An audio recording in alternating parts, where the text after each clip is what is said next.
কাছাড়ের বড়খোলায় আসাম সরকারের সাংস্কৃতিক বিভাগের উদ্যোগে এবং জেলা প্রশাসনের সহযোগিতায় আয়োজিত 15 দিনের গ্রীষ্মকালীন সাংস্কৃতিক কর্মশালা সফলভাবে সম্পন্ন।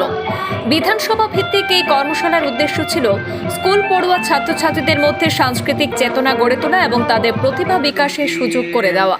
16 জুলাই শুরু হওয়া এই কর্মশালা 30 জুলাই সমাপ্ত হয়, অর্থাৎ আজকেই সমাপ্ত হয়েছে। আয়োজক সংস্থা ছিল Barkhola socio economic development organisation. কর্মশালায় সঙ্গীত, নৃত্য, অঙ্কন এবং হস্তশিল্পই 4টি বিভাগে প্রশিক্ষণ দেওয়া হয়। সমাপনী অনুষ্ঠানে অংশগ্রহণকারী শিক্ষার্থীরা নাচ, গান, ছবি আঁকা এবং হস্তশিল্পে বিভিন্ন কাজের প্রদর্শনও করেন।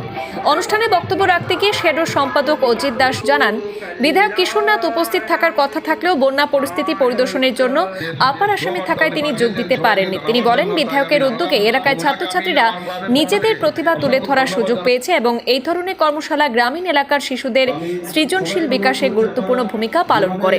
অনুষ্ঠানে উপস্থিত ছিলেন শেডোর সভাপতি সত্যব্রত দে, বিধায়কের প্রতিনিধি অমল নাথ, বিদ্যালয়ের অধ্যক্ষ রূপকান্তি পাল, জিপি সভাপতি নিয়ার রঞ্জন দাস সহ এলাকার বিশিষ্ট ব্যক্তিত্বরা।